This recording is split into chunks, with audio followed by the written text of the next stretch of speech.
আমজাদ বলে ছেলে, ওর সাথে 4টা আর বন্ধু ছিল।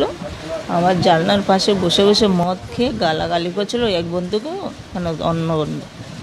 আমার হাজব্যান্ড উঠে বললো যে দেখ বাবু, আমরা তো দিনের বেলা কাজ টাজ করে এসে রাত্রেবেলা ঘুমাচ্ছি, আমার পরিবারের, আমার বাবার শরীর খারাপ, ঠিক আছে, তারা গালাগালি করেছে। এই কথা বললো দেখে আমার হাজব্যান্ডকে চাপড় মেরেছে। আর তারপরে 4টা ছেলের কাছে পিস্তল ছিল। আমার ছোট দেওরকে একটা ছেলে পেটের উপরে পিস্তল লেগে গলা চেপে ধরেছিল। এখনও কাউকে অ্যারেস্ট করতে পারেনি। মানে 6 দিনের ভিতরে কিচ্ছু করতে পারে না। আর আমাকে কিছু বাবা লাগছেও না যে কিছু করতে পারে। কিছু করে, পাঠিও করে, গুন্ডাগিরিও করে, সব কিছুই করে। নমস্কার বন্ধুরা, আমার নাম ধ্রুবজ্যোতি সরকার। বাড়ির সামনে মদের আসর, প্রতিবাদ করায় হত্যা। ইকবালপুরে মত্ত দুষ্কৃতীদের হামলায় মৃত্যু। 9 সেপ্টেম্বর হামলা, চিকিৎসাধীন অবস্থায় শুক্রবার শেষ নিঃশ্বাস ত্যাগ করেন তিনি। ধনরাজ প্রসাদ ওরফে রাম ইকবালপুরের বাসিন্দা। বাড়ির সামনে মদ্যপান করার প্রতিবাদ করায় আমজাদ ও তার সহযোগীদের হাতে নির্মমভাবে আক্রান্ত হন। বাড়ির সামনে মদের আসর বসায় প্রতিবাদ করেন তিনি। প্রতিবাদ করায় চপারের কোপ। 5 জনের বিরুদ্ধে এফআইআর করা হয়েছে।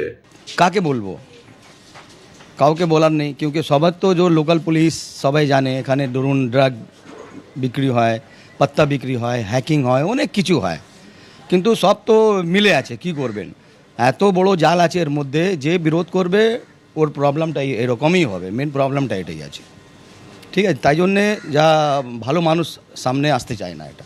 তো আমি আপনাকে রিটেন কমপ্লেন দিলাম, পুলিশ বলে দেবে হয়তো তোমার নামে এ করেছে, আবার ও যা করেছে ওর পিছনে পড়ে যাবে সব।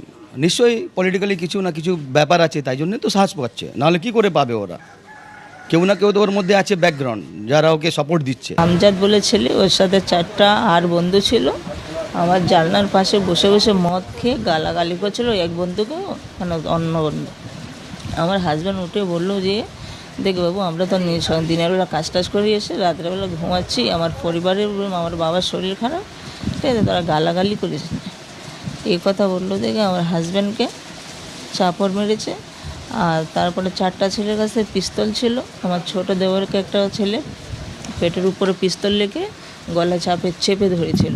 এখনও কাউকে অ্যারেস্ট করতে পারেনি। মানে 6 দিনের ভিতরে কিচ্ছু করতে পারে না। আর আমাকে কিছু বাবা লাগছেও না যে কিছু করতে পারে। কিছু করে, পাঠিও করে, গুন্ডাগিরিও করে, সব কিছুই করে।